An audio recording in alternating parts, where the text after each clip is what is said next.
Hi there, my name is Cathy Shearer. I'm an outpatient physical therapist at UVM Medical Center, and I'm here with Kelsey Barklund to talk about traction devices that people can wear on their shoes to make them safer when they're walking outside.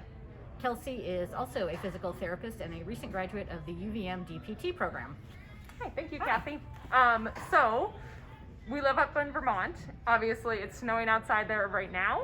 Our sidewalks and our driveways can get a little slippery and even icy. So we want to have something on the bottom of our shoes to give us a little bit of grit and grip. That way we can be safe walking. There's multiple things that you can do to gain you different types of traction. So I'm going to talk over a couple of options. The first one, and kind of the base model, it is the Yak Track. So Cathy's got that here. The Yak Track is affordable. It's very commonly seen, but the spirals can break fairly easily and cause some catching on your carpet.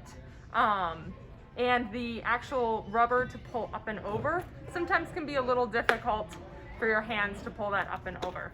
So if you need something affordable, it is an option. However, other than that, there are some other things that are far superior.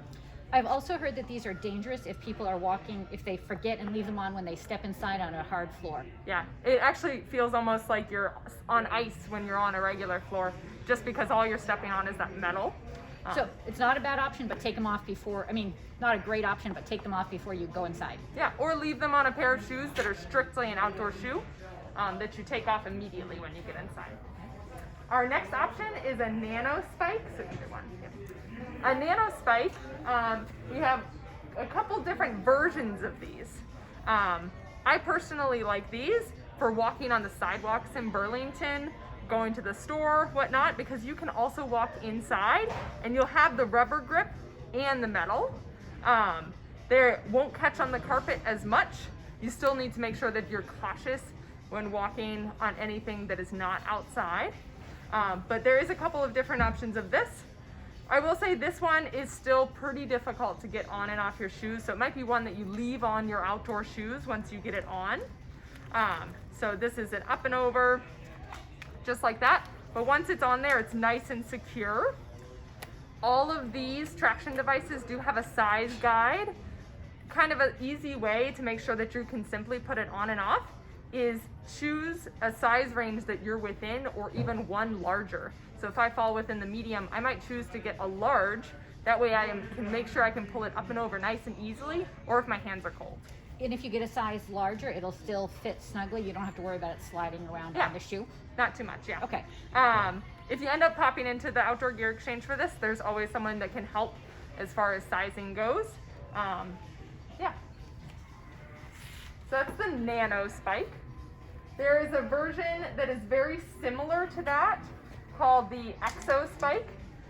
The only difference in the exo spike to the nano spike, same amount of little metal sticking out here. It just has an area here that can catch dirt or snow, so that way it sheds it a little easier. It's ideal for walking on trails or more uneven terrain. You'll feel a little bit better grip because this will be able to move with your shoe a little bit better. So that is an option. This one is pretty popular just because of its ease of getting on and off. So it's a nano spike, just like the ones that we've been talking about most recently. However, it does have a little bit easier system to take on and off. It has a BOA, which how we take this off is you pull up on this little button here and then stretch this away, and these little wires will stretch, and then you can step out, and it's a little bit easier to get your shoe in and out.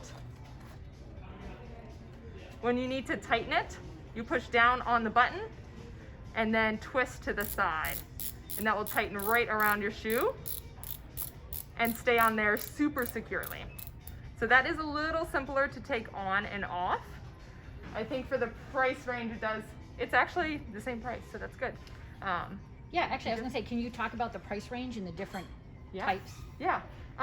So the Yak Tracks, back at the beginning, those are our $20 affordable, but a little slippery on other surfaces, but they are very commonly found.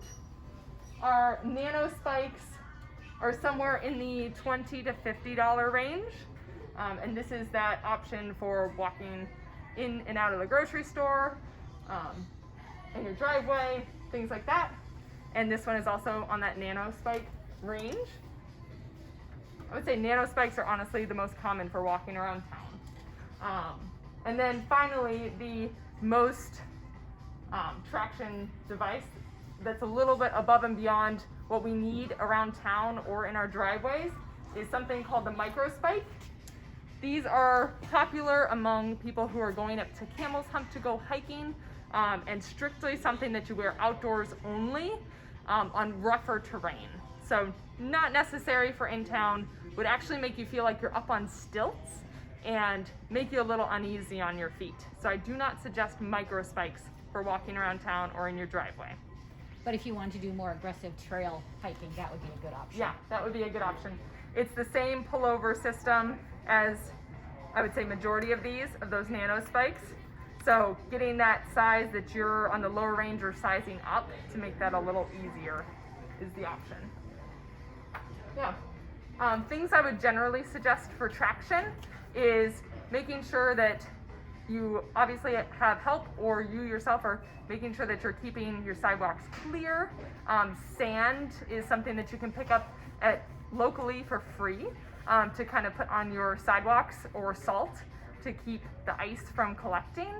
And other than that, maybe having a designated outdoor shoe that you keep this device on.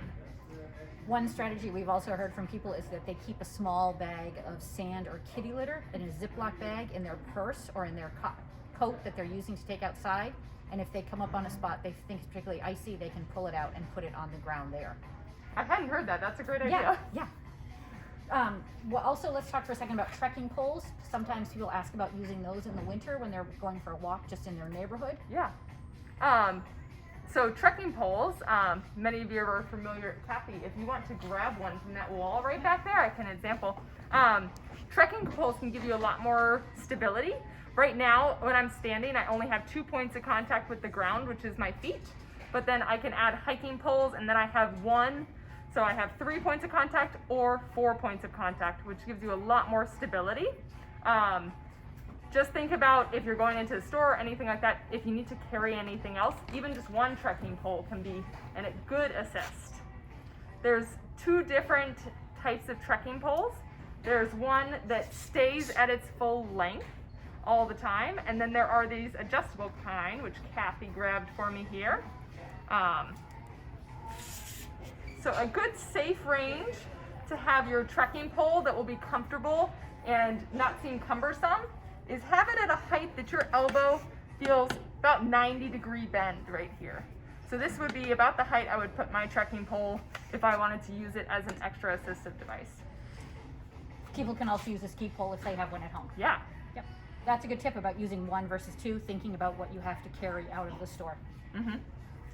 It just provides another point of contact with the ground. If you feel like you're going to slip, it just gives you more information about what the surface is like that you're walking on. Yeah.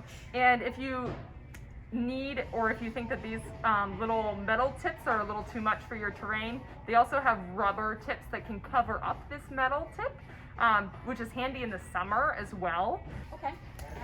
Thank you very much. Hopefully people will find this helpful, because we want to encourage you to keep walking even though it's winter. Winter is long in Vermont, but it's important to get outside, breathe some fresh air, feel some sunshine, and enjoy this beautiful state. Yeah, and walk with a friend if you're able to.